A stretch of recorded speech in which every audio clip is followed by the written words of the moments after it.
Okay, the flux capacitor is capacitating.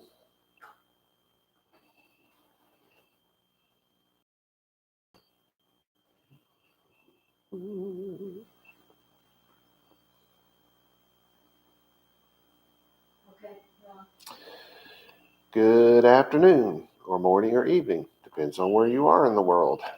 Isn't the internet crazy? Listen, today we've been studying Vaikra, chapter 14, and we've gotten to a place where I'm going to have to talk about biblical Hebrew grammar, not modern Hebrew grammar, biblical. And it's just impossible to go through this and talk about what the sages said without doing what I'm about to do today. So if there were a name to this message, it would be Some Notable Rules of the Ancient Hebrew Poetic Literary Style.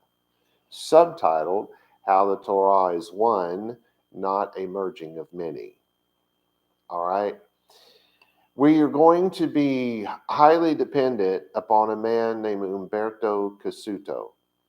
He was born in the late 1800s and lived until, I think, 1951, if memory serves, which don't call me on that one.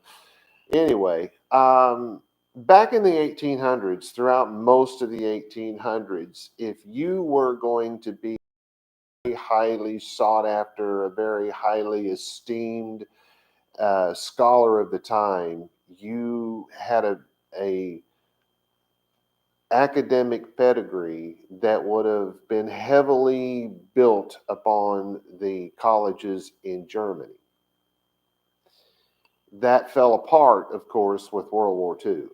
I'm sure World War I didn't help, but World War II wiped the whole German academic excellence thing almost away. I mean, they've come back, but not like they used to be in that time. From that group, you get Gesenius and Schurer and all kinds of Ewald and all these really big names from the time. You had guys like Charles, R.W. Charles, and I don't know. There's so many of them, but these guys were the greats of their time. And back in this time, in this time period, these men who were the academic leaders of their time, now they were Semitic speakers. These were guys that spoke Hebrew fluently. They spoke, almost all of them spoke Aramaic fluently.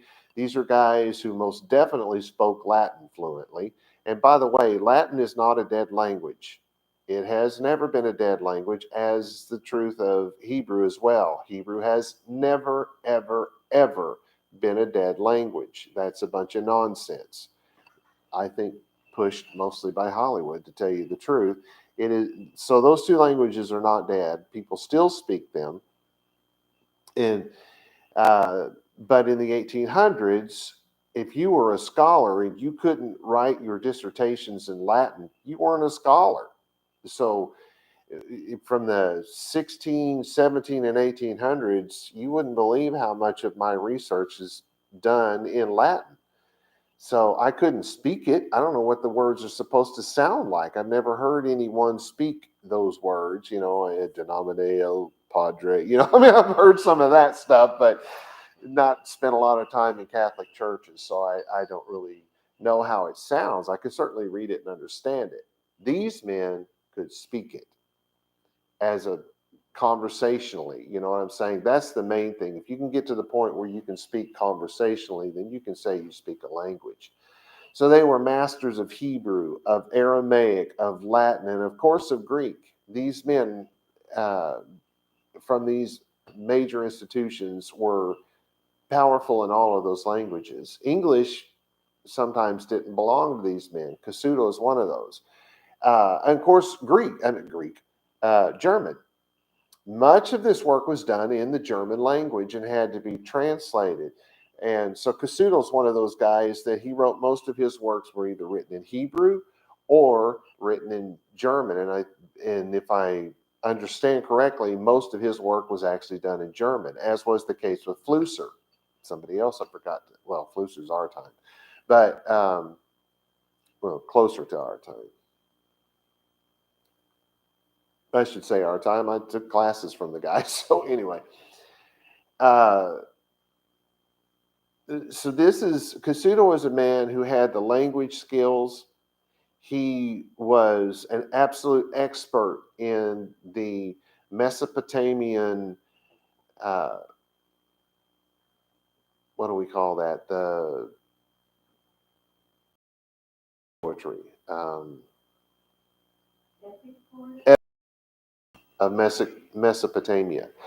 This is important because the epic poetry of Mesopotamia is, of course, that's a Shemitic, not Semitic, but Shemitic is how that's really pronounced, language. In other words, it's Hebrew, Aramaic, Arabic that's spoken by the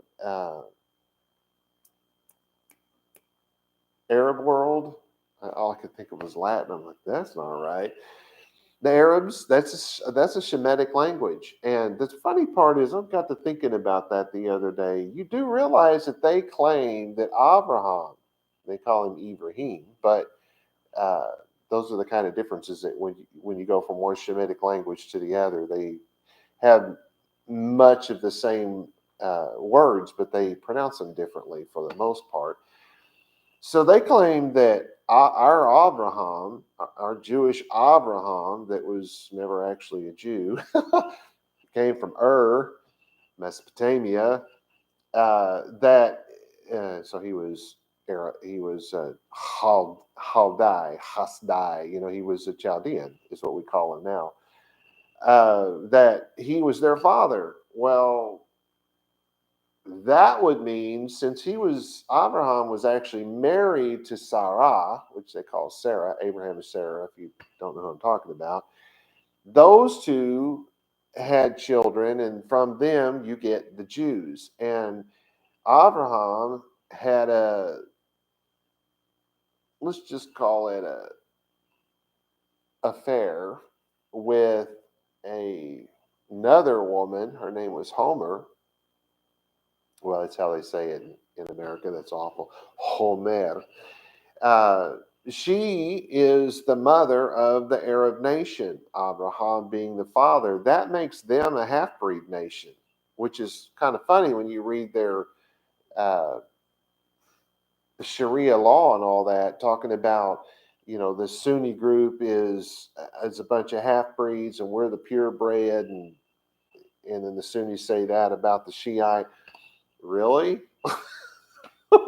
Anyway, I digress. Let's move on to something important here. So you have the man who was thought of as the leading authority in Mesopotamian literature, right? Kasuto. Now he goes in and he studies that, becomes the expert on it, and he's the world leader in it in academia. And then he sees that around him that these so-called scholars and theologians have begun to say that the Torah was a compilation of several different works. That one of them was called the J work because it's supposed to be it stands for Yahweh.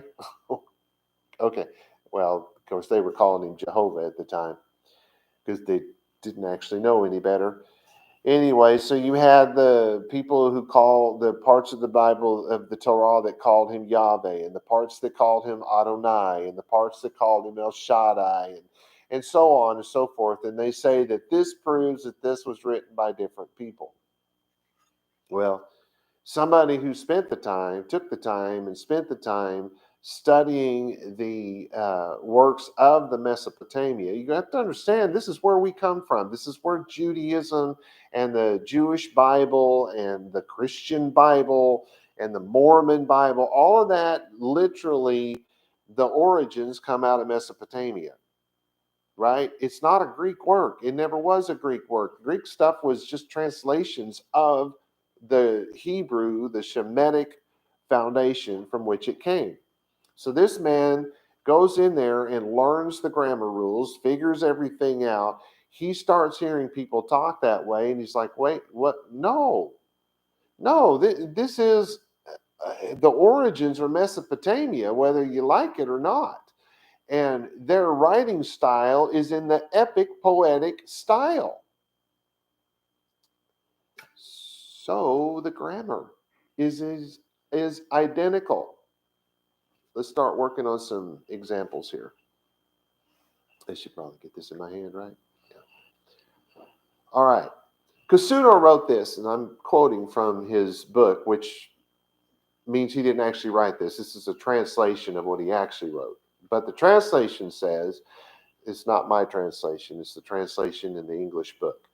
The arrangement of the narratives in the Torah is certainly not the sequence required by the Greek ways of thinking to which we are accustomed today.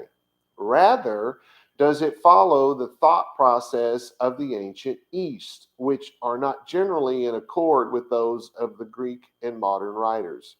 Chronological order, for instance, which takes precedence in the techniques of Greek and modern literature, is not of such importance in the ancient Eastern writings. The rabbinic sages already noted that there is no early and late in the Torah. There's no difference between early or late. But this does not mean that the Pentateuch, I don't know how to say it the way he wrote it, Pentateuchal arrangement is arbitrary. There are rules and methods. I have already shown, he says, in my lecture at the Congress of Jewish Studies, Jerusalem, 1947, and elsewhere, that one of the methods is to arrange the subject matter on the basis of association, both thematic and verbal association. So what's he talking about? Well, in the West, we do things in order, right? So we think of, when we read the Torah, as in the beginning, it starts out that way. And so we're going to go step by step until we get to the end of the book, right? Well, he's saying that's not how this works. For instance, for one thing, the Bible in Hebrew does not say in the beginning. It just says in beginning, which should more accurately be translated in a beginning or in this beginning. And you could say this because, now if you put the letter hey in front of this word, Behareshit, if you said it that way, that would change what I'm about to say. But with that hey missing, with that direct object missing from the word, you wouldn't say the beginning. That's going to be wrong any way you look at it, unless that hey is there, which it is not. But we can say this beginning. Why? Well, because he's about to tell you a story. So it would be this beginning. But this beginning is still just a beginning, one of many beginnings. Think about it. You had a beginning to your life long after that beginning took place. The world as we know it, the universe as we know it, was created long before that beginning took place. God was in existence long before that beginning took place. So it's not, if we, what we would think of as the beginning. It's not even the beginning of our universe, right? So we could say this particular beginning, the one that we're going to talk about here and now. So, and we think, all right, so we start there. There's the 7 days, and then the plants show up, and then the animals show up, and then the people show up, and then the people mess up, and then they get kicked out, and then there's this guy, and he gets married to this woman, and he has the affair with that woman, and they have 2 sets of children who are going to wind up fighting each other for all eternity. And then from there you move on, and they get a king, and he messes up, and they get a good king, and he messes up, and they build a temple, and it gets destroyed. And you think of it as in chronological order. It's not. But I think it's the book of Job is the oldest book in the Bible. It's older than the Torah. How are you gonna work that one out? So, I mean, that's written in the time of Abraham. the book of Job, which you don't get the Torah until Moshe, which is long after Abraham, right? So some things are out of order.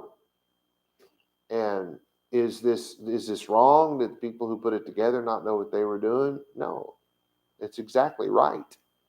And this is the thing that he's trying to say. When you tell a story, even if you're trying to tell it in the chronological order, well, first I arrived at 7 a.m.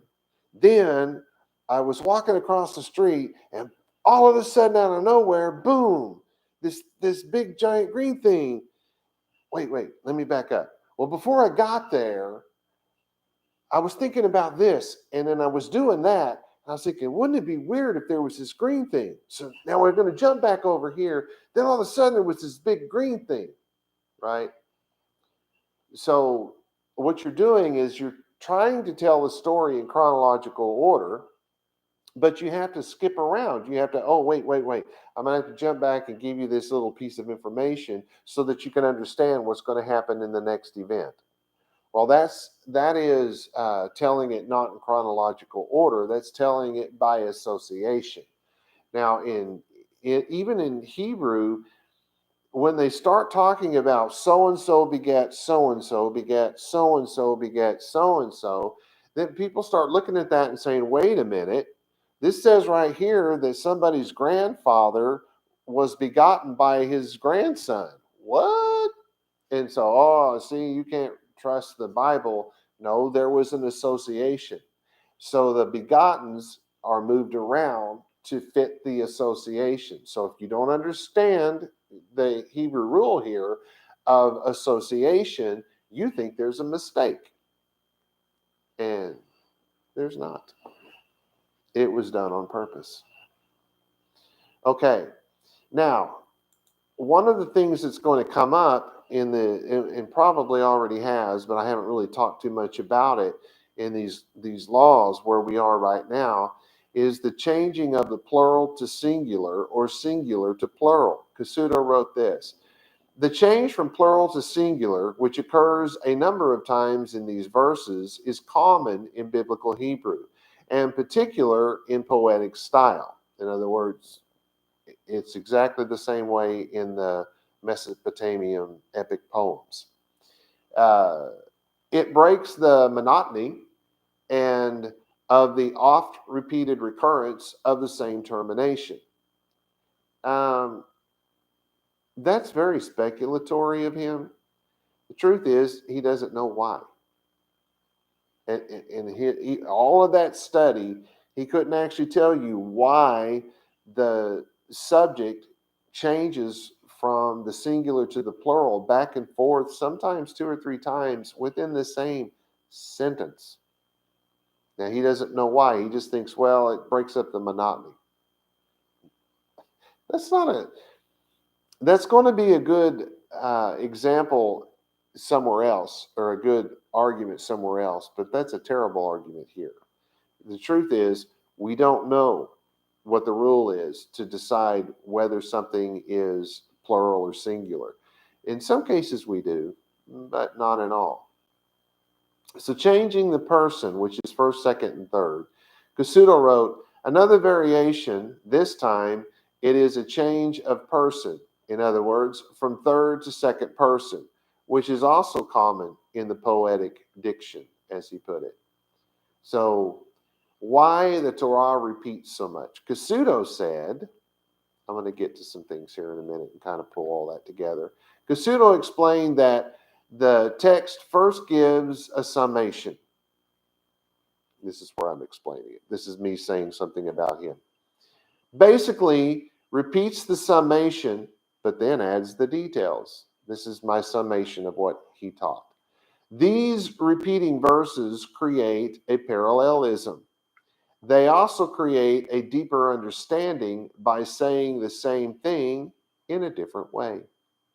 This approach, according to Casuto, are in accordance with the prevailing literary method used in the ancient East for the purpose of emphasis and confirmation. Out of the mouth of 2 or 3 witnesses, it's the same thing. They do it in literary places. So let me back up, make sure I've covered these things well.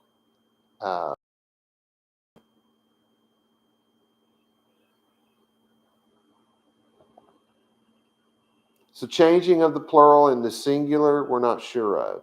At least I'm not. I haven't found anyone who is. They say they are, but like Casuto, I don't think Casuto was saying that. I think the translator kind of made it sound like he was saying that.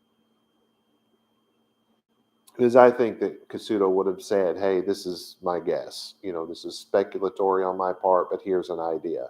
That's acceptable. But then when somebody translates it, doesn't put that in there, well, what are you going to do with that? So he's talking about the variations of going from first to second to third person, and then talking about why things repeat. The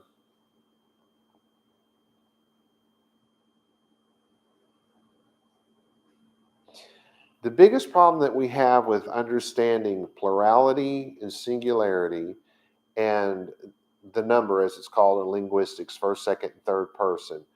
The reason why we're having trouble with this is because this is a Western idea. This is not a Mesopotamian idea. This is not an ancient Shemitic idea. This is not an ancient Hebrew idea.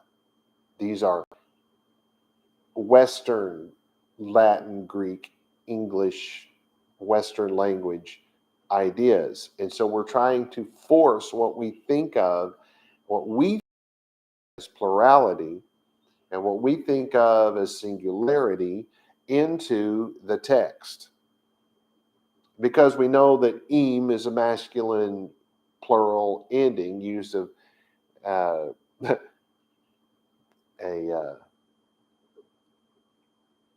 teacher from Hebrew who barely spoke English was trying to teach in English one time, and he was trying to say the word boys, but he couldn't remember how to pluralize the English word boy. So he said boyim. And of course, everybody in the class is giggling and trying not to get caught, but because we thought that was so funny. Well, so if you're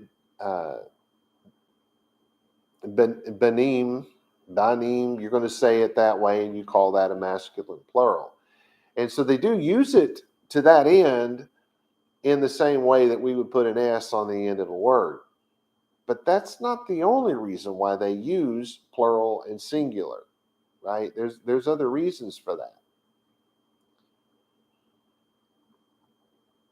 Okay, let's see. Have I said this? Okay. So then we talk about, I think I just said this, about him saying that they give a general overview. When you're reading the Torah, the first 5 books of the Bible, when you get into the law portion of it, you realize, it's like, man, he said the same thing like 4 times in the same chapter. They're sometimes verbatim. Well, there's a reason for that. It's supposed to be done that way. It's trying to reinforce the thing that is most important in what we're calling this chapter. Now, they didn't have chapter and verse back in the time that this was written, but we think of it that way. So in this particular thought, this is, we're talking about, in our case, we're talking about something called Zara'at, right? And it's a skin illness. And we've been talking about that. Now we're into our second chapter. We're getting toward the end of the chapter, and we're still talking about this.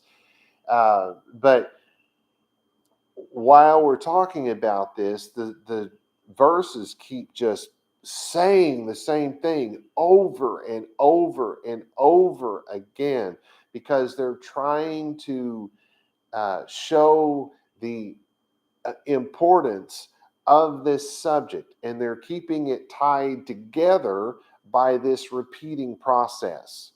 It keeps you from thinking that the subject has changed. And why was that important back then? Well, because there were subtopics to a subject, so they would repeat the verse again, making sure that we realize we're still on the same subject. We still haven't changed, right? That's the purpose behind it. So now Kusuno wrote that after it has been stated in general terms that Moses went up onto the mountain, we are given details of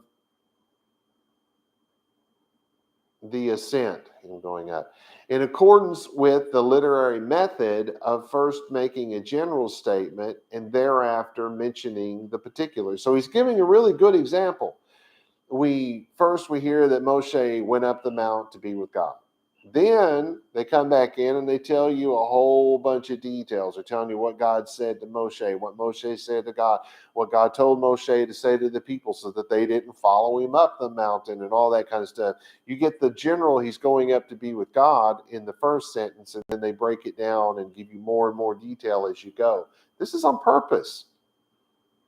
Kusuno also said, when there is a repletion like and ...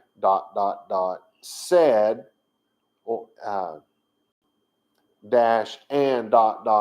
said with reference to the same subject, only the first said introduces the actual word spoken, whereas the second said merely elucidates or illuminates, brings to light the inner purport of these words. Okay, so, and the Lord said X, Y, and Z. And the Lord said X, Y, and Z. So what he's saying is, when the reference is to the same subject, and the Lord said, let there be light, and the Lord said, it is good. This is a good example. Not going on to something else. Oh, smacker. Well, it doesn't seem to have fallen apart. Oh, what? Hang on a minute. Awesome. Lost my computer there for a second.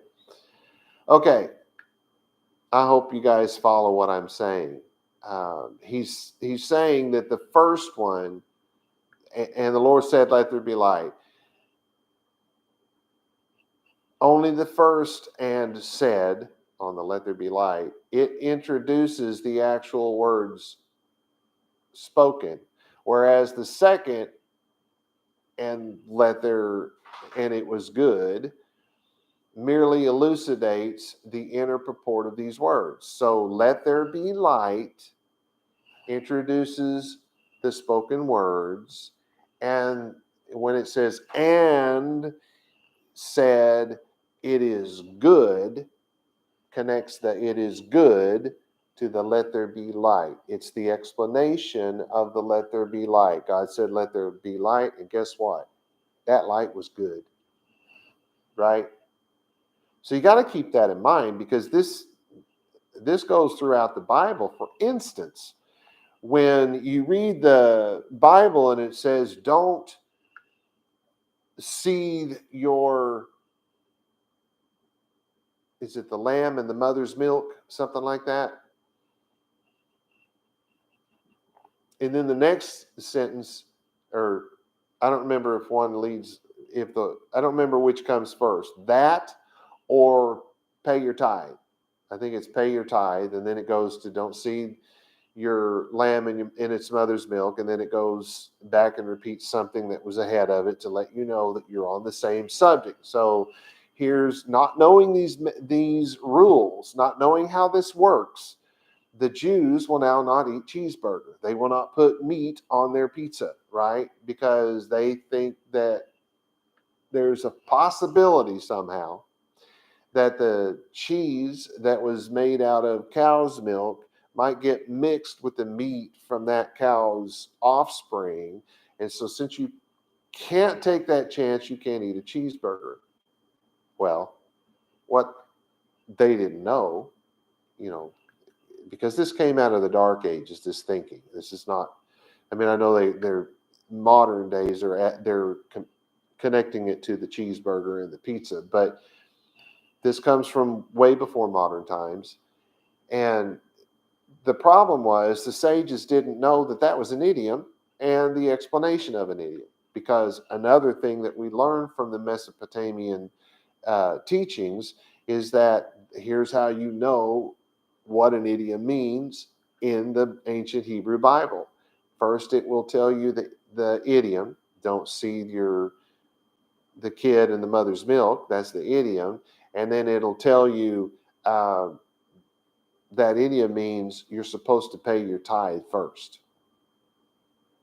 That's what the idiom means. Or they'll tell you the meaning of the idiom followed by the idiom. It can go either way. It doesn't matter which comes first and which comes second. That makes no difference with the idiom anyway. So you can see there's a whole host of applications to this understanding that the first one connects to the second one. Anyway, let's move on. In Exodus 8:9, the word for delivered is used 3 times. Why? It's to add emphasis. They didn't have punctuation back then. They didn't have an explanation point. So they said the same word 3 times to do that. Or sometimes they said something that meant the same thing.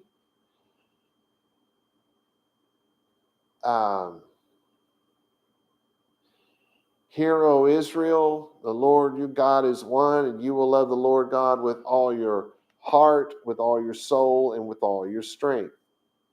Do it that way so you can see that there's 3. All 3 of those things are the same thing.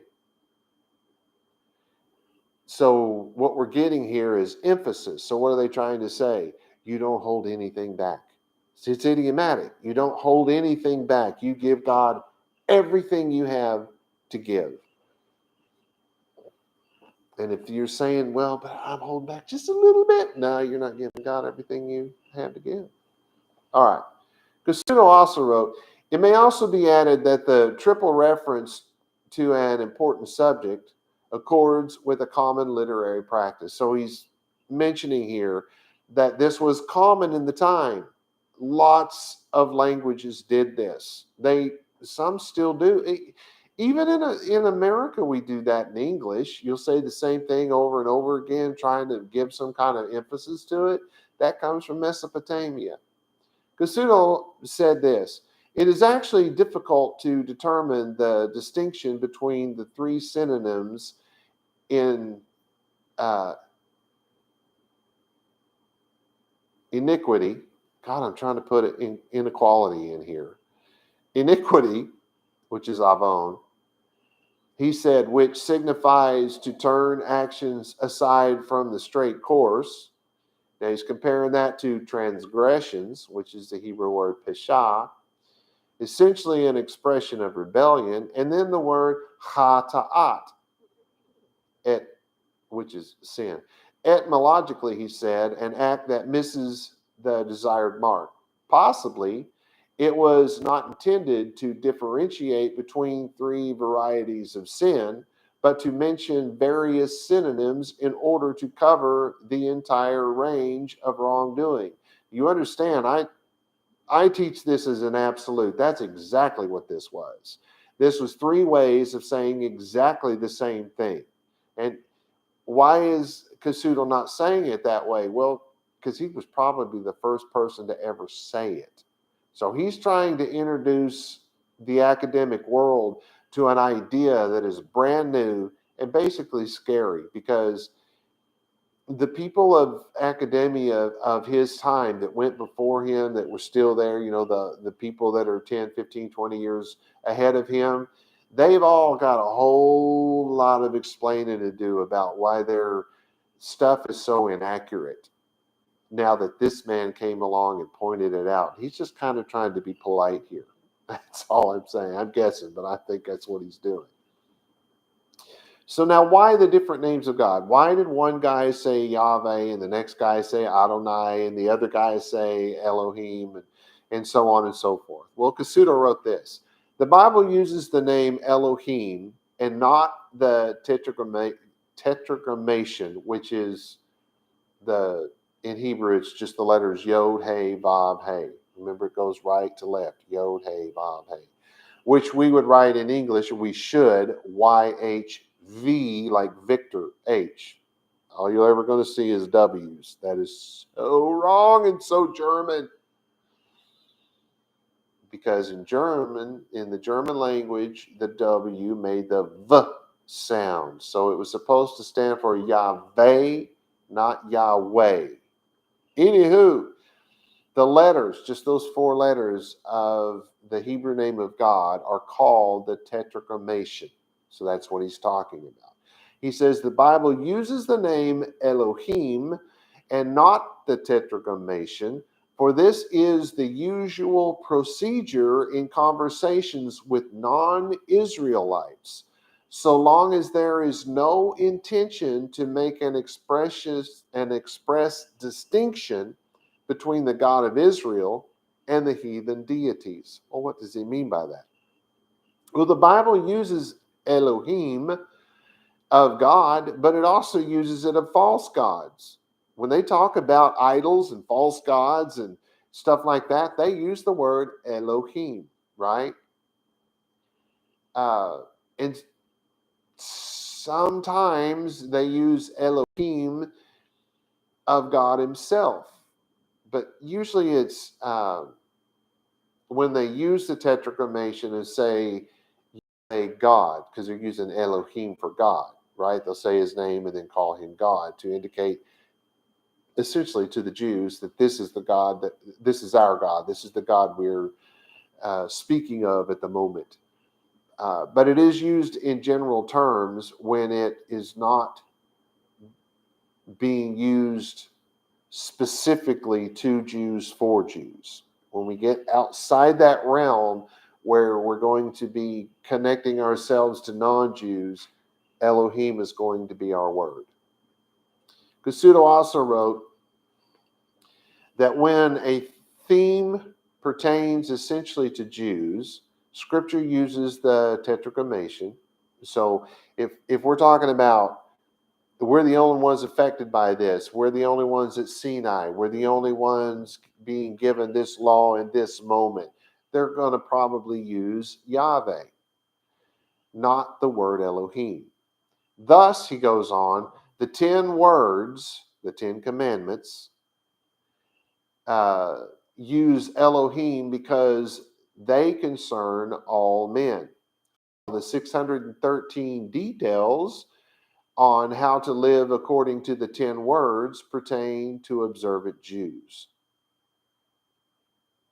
And that's a wrong teaching, but it is, of course, what Cassuto taught. Because at the time, even I was agreeing with that kind of stuff. I've long since realized that's not right.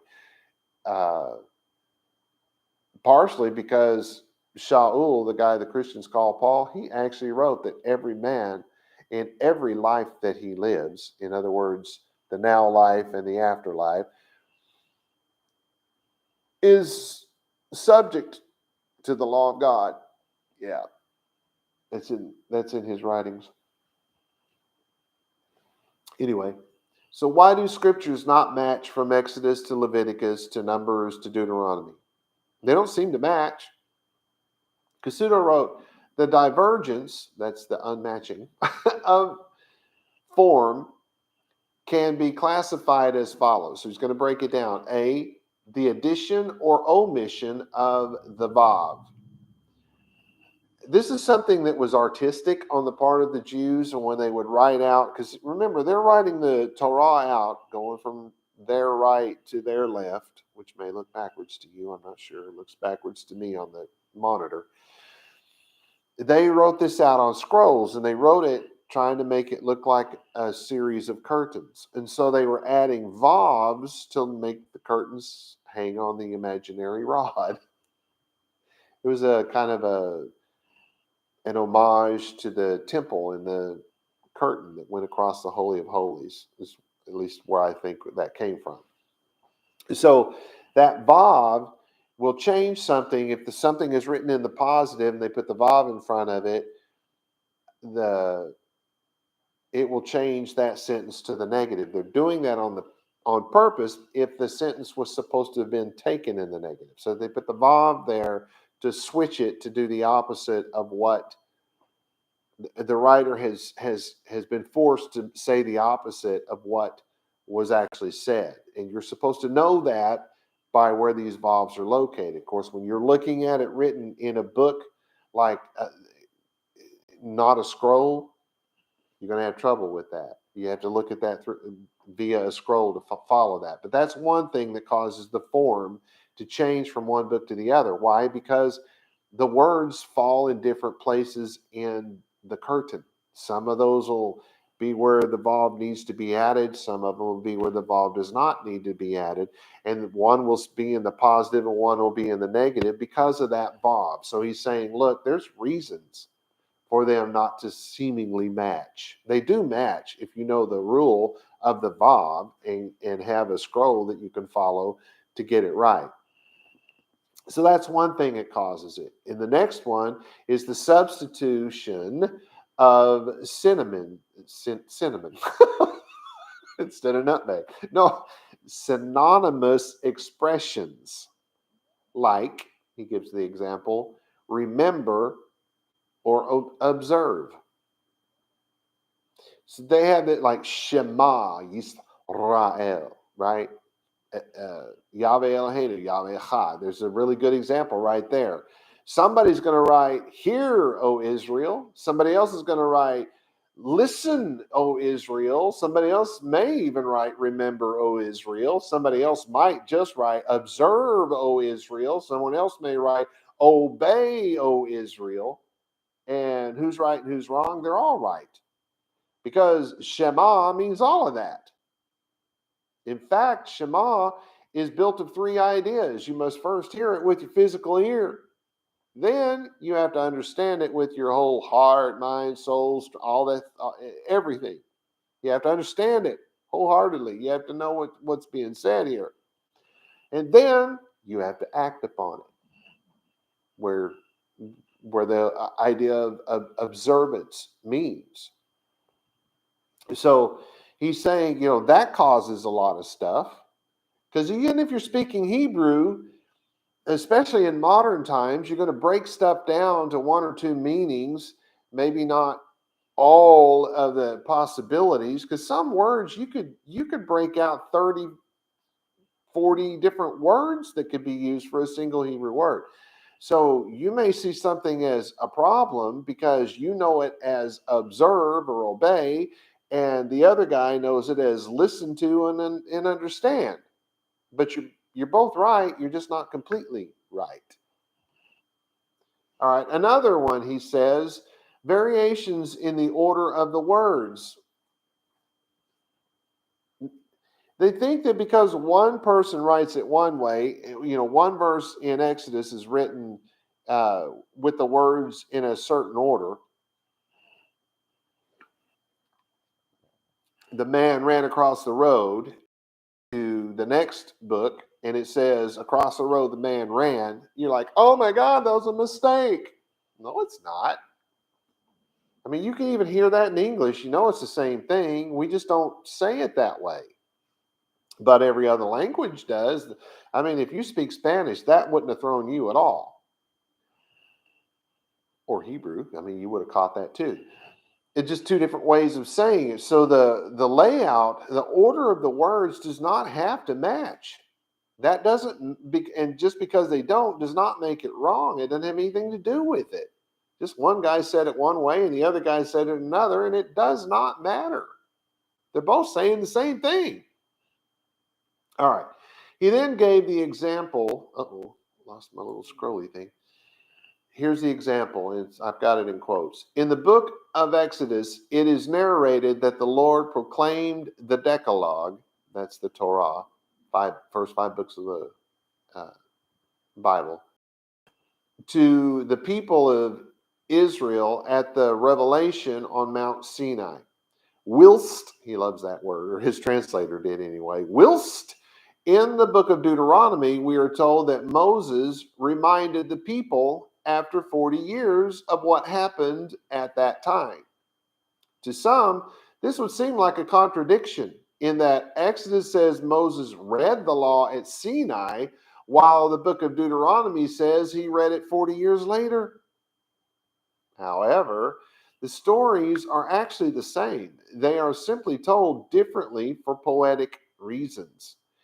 Some might argue that Moses read the Torah at Sinai and also just before his death 40 years later. This may well be true. Maybe it's not true at all. However, if it is, then we have the problem of something missing from each book. And that can be seen as a mistake, right? Because Moshe in the one book forgot to tell about the second time he read it, and then in the other book he forgot to tell about the first time he read it, right? It can be seen as a mistake. Given that we know that the telling of stories in differing ways was common amongst most, if not all, Eastern cultures of the time, Cassuto is spot on. He's absolutely right. He went on to write, when Abraham's servant speaks to the house of Bethuel, now you're going to remember this, I'm sure. He does not quote his conversation with Abraham. Remember, Abraham sent him to go get a wife for his son. Or his talk with Rebekah in the identical form recorded earlier in that chapter. When Moses reminds the people of God's words, he does not repeat them exactly. He's summing it up. There's too much. Hence, there is no reason for surprise at the changes in form. On the contrary, it would be surprising if everything were iterated,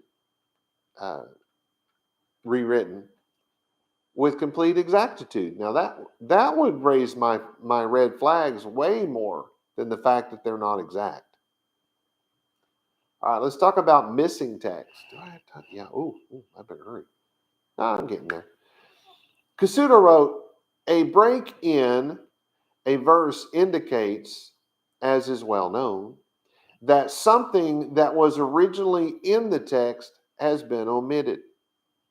Well, how did they know that? Well, because there's a big white spot in the middle of a sentence. Just saying. In fact, well, because it's what they had to do when you're writing on a scroll. In fact, these breaks occur many times in the Bible, and thus Cassuto argues that this cannot be accidental. Without doubt, there is a definite purpose underlying the whole matter. He did not offer a reason for this phenomenon, but it could be, at least at times, remez. It's just a hinting back to something that the writer felt like his reader already knew. So he didn't feel like he had to write the whole thing out. And then they give the space so that you would recognize the remez. It could be as simple as that. Now that's speculation, okay? But it could be as simple as that. There are no doubt a number of reasons for the phenomenon, which, whatever they are, that still has not been settled. Now let's talk about new topics. Our last little subject of the day.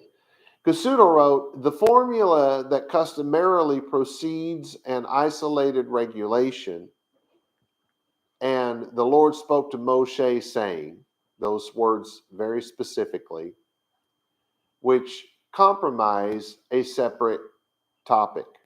So you realize that when you're reading the Bible, especially the Torah, in the law portion, it's constant. And the Lord spoke to Moshe saying, and the Lord spoke to Moshe saying, and the Lord spoke to Moshe saying. This is how we know that we have a new topic. It's that easy. And it's not just that saying, it's sayings that are going to be very reminiscent of that. And the Lord spoke to Moshe, or somebody already said that. Aharon saying, which I can't think of any time we did that. But how about, what was that? Yehoshua ben Nun, Joshua, the son of Nun. And it is Nun. And the Lord said to Yehoshua, and Moshe and Yahweh said to Yehoshua. That's in there a lot in his working. And then the prophets will say, and the Lord said to me. new topic. So it's not just when you see it, him saying it to Moshe, it's just those things are indicators that the topic has changed, not the subject, but the topic. All right. Well, I have gotten to the end here, and I can't think of anything else I need to say, but I brought all of this up because we're in the middle of studying chapter 14 of Vayikra. What's that called in English? Leviticus. And the sages had already started to give their arguments, and their arguments are not based on knowledge. The knowledge that we're getting from Kasuto comes a long time after the sages. The sages did not have the epic poetry from Mesopotamia in their time. If they had, Judaism would be very different today. So because they didn't know what the rules were, they had to guess. And I think it was even Ezra who actually said they had to guess. Might have been Rashi, but I think it was even Ezra who said that. I'm sure I wrote it down in my lesson somewhere. I've either said it or I'm going to say it, but don't hold me to it if I got the wrong guy. But I think it was even Ezra. So they're guessing at stuff because they had nothing upon which to base it. Kasuto had something. He had studied the Mesopotamian material. Then he went in and he did the study of the Torah, and his work is absolutely stellar. I wish that somebody would go in and finish translating the rest of what he did in the Torah. I know he got more of it done than what we've seen. We've only seen Genesis and Exodus, but I know he did more because he talks about it in his books. So hopefully his family will find somebody they can trust to translate him and do justice to his work, because I mean, there's stuff I would never have said. They use the term Godhead. What? I can't even imagine Kasuto using a term like that.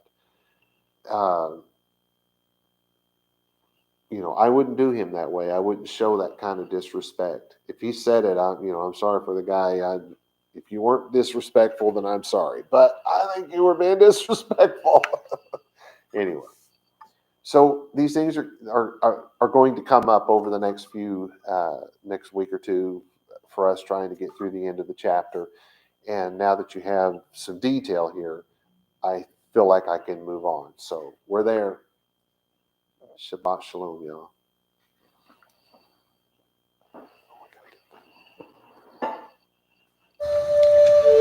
The blessing, Be'ivrit. Yevarecha Yahweh Beyish Merecha. Ya'er Yahweh Panai Velecha Vihunecha. Yisa Yahweh Panai Velecha Veyasim Lecha Shalom. And in English, may Yahweh cause you to lie down so that you may rest. May he touch and caress you. May he prepare you for what is ahead. May he watch over you. May he keep you from harm. May he cause goodness to grow in you and take away the bad. May he arrange your life and cause you to flourish.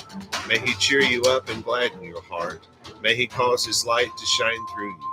May he show you tenderness, favor, and love in his presence. May he show you kindness and be delicate towards you. May he show you his generosity, mercy, compassion, and desire for you as it comes forth from the depths of his soul. May he lift you out of your pit and deliver you from the things that hold you prisoner. May he draw you to his chest and cast his eyes on yours. May he show you his love and desire for you as he cradles you in his arms. May he bear your punishment and pardon you of your sin. May he take you for his bride. May he establish a foundation in you. May he place his name on your heart and mind and make your body his temple. May you be his treasure. May you always be on his mind. May he draw you near and comfort you when you are afraid. May he assure you there is nothing to fear because he is with you. May you and all that concerns you be at peace because he is your friend. Amen.